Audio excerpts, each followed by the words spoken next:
Well, I'm really happy that the Wiener thing happened, because now the next thing that we do, people are going to be paying attention to, and we have yet to show the letter from Barack Obama to show his involvement in it, and how this guy who tries to pretend like he has nothing to do with it, that he was the sole sponsor of it, that he was willing to intimidate a witness. So that's one thing that we'd like to do, is expose that. I'm also thinking of, and perhaps I've never asked for money, but I'd like to send the black farmers, Jimmy DeSmuke, Abraham Carper, Lucius Abrams, I can probably get about 25 of them to go do what they did in 2000 or 1999, and that was to protest in front of the White House. And so I'd like to get them to go up there and protest in front of the White House, protest in front of CNN, where Anderson Cooper has been at the forefront of trying to pretend that this false front, that the black farmers got justice. I want to go up there and draw attention to the real victims of Pigford weren't just the American taxpayer, but the actual black farmers who the politicians run around saying, we help the black farmer, we help the black farmer. You cannot find a black farmer other than Shirley Sherrod and her husband, who were very much involved in, how do I say this while I'm in the middle of a lawsuit with her? She was very much, and this is why I believe that she filed the lawsuit, was because I kept going after Pigford, and I found out that she was the fox guarding the hen house. If you were a black farmer, and they told this to me, when I called up the first set of black farmers, I thought, okay, hi, yeah, you've heard my name before. I don't know, yeah, the Shirley Sherrod, yes, you're in Georgia. When I told them that, they're like, oh, she didn't help me. She got the money, and she's the person that the black farmers were supposed to go to and say, we got screwed out of Pigford. Well, since she's getting $13.3 million between she, her husband, who's a black radical, you know, who says we need to get rid of the white men in office and the black Uncle Toms that, you know, enabled them, they got $13.3 million between that and their defunct communal, socialist, communist-based farm that they managed. That's by far the most.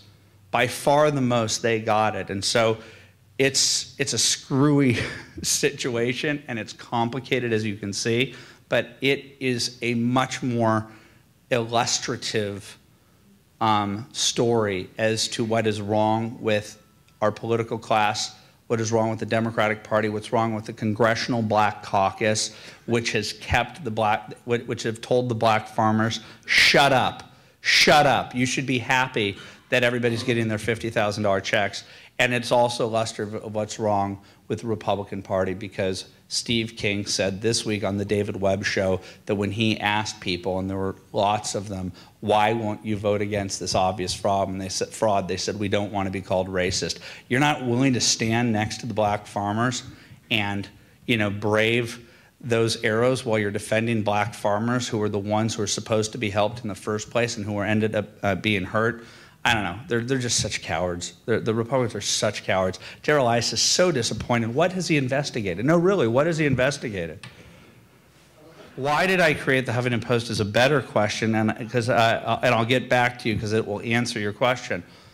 I was Arianna Huffington's researcher from '97 to '99, and the first thing that we did together, or she did, and I was her researcher, was dig up Larry Lawrence from Arlington National Cemetery because he claimed to have been a war hero, but Arianna proved that he wasn't. That's what I want to do. Arianna, for a brief period of time, I thought was in the Coulter Horowitz category of people who wanted scalps, or in this case, dead bodies. And I remember watching him being disinterred while the mainstream media the week before said, this is the lowest I've ever seen a Republican go, on CNN in hushed, somber tones.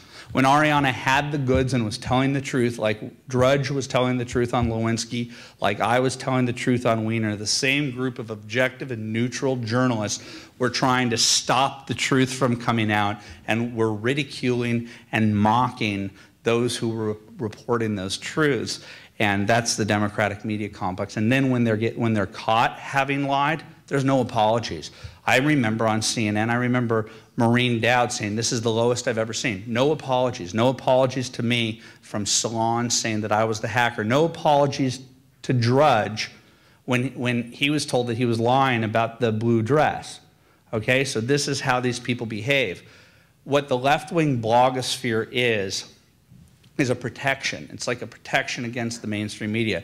My goal when Ariana came to me as a lefty 5 years after she, on a dime, switched from being on the right to the left, you go figure why. She lives in Los Angeles now. She's friends with the people that hated her.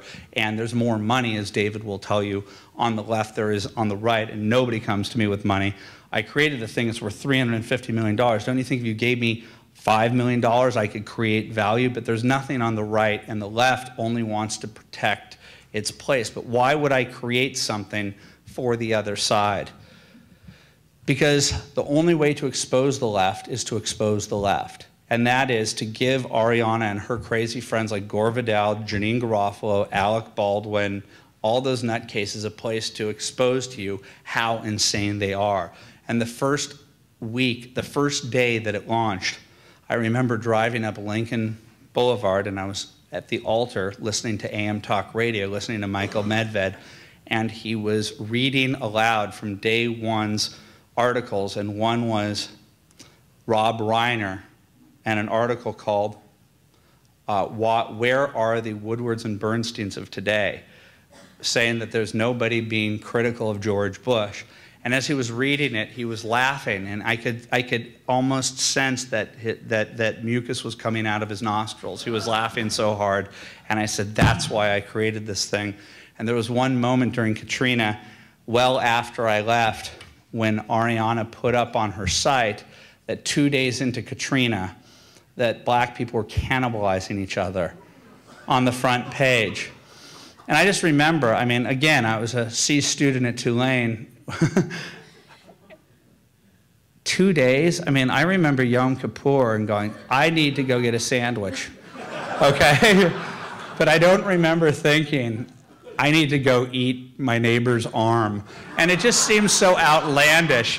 Yet what the left has that the right doesn't is they have gatekeepers. And the fact that the gatekeepers put that up on the front page, and then Drudge put it up on his page, Huffington Post, cannibalism hits New Orleans. And Ariana called me up, and she knew that I probably had a little hand in that placement.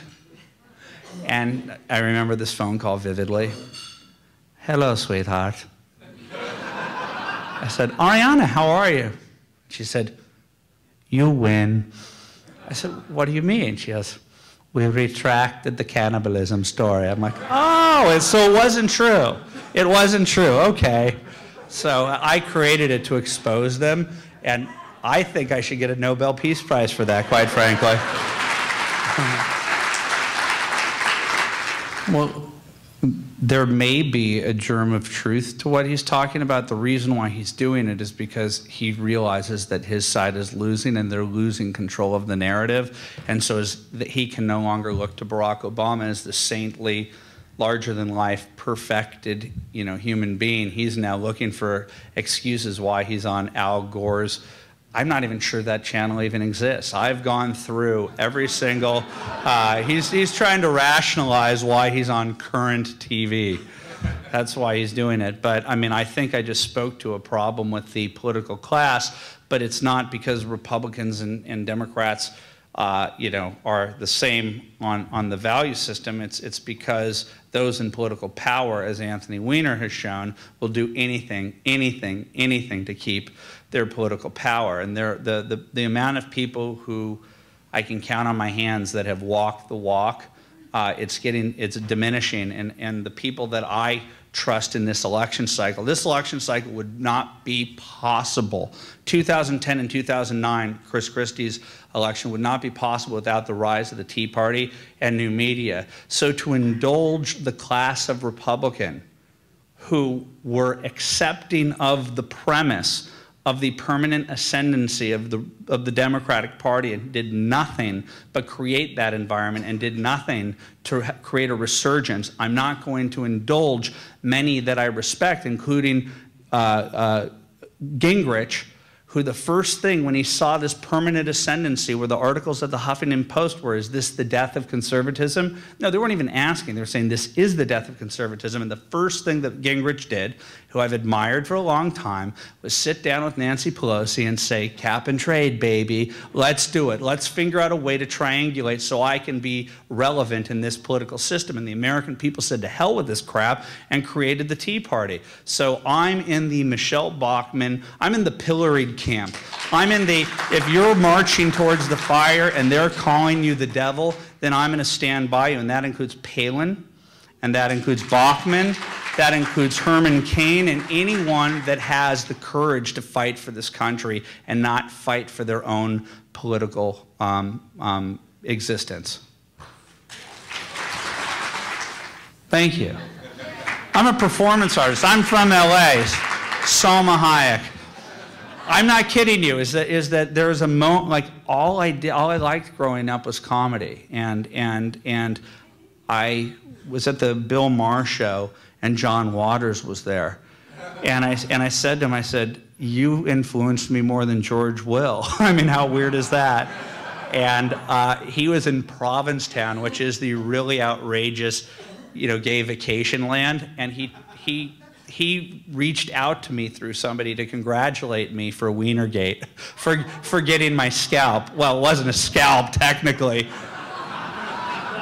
So I've realized you can't just report the truth. You have to, I'm a midwife. I'm trying to figure out how to take these stories and how to catapult them over not just the mainstream media, but over Media Matters and the George Soros left, and you have to figure out how to do it. And they say, are you a provocateur? Are you an activist? I'm like, I'll wear whatever hat possible in order to win. So I'm having fun, and I'm not going to apologize for it.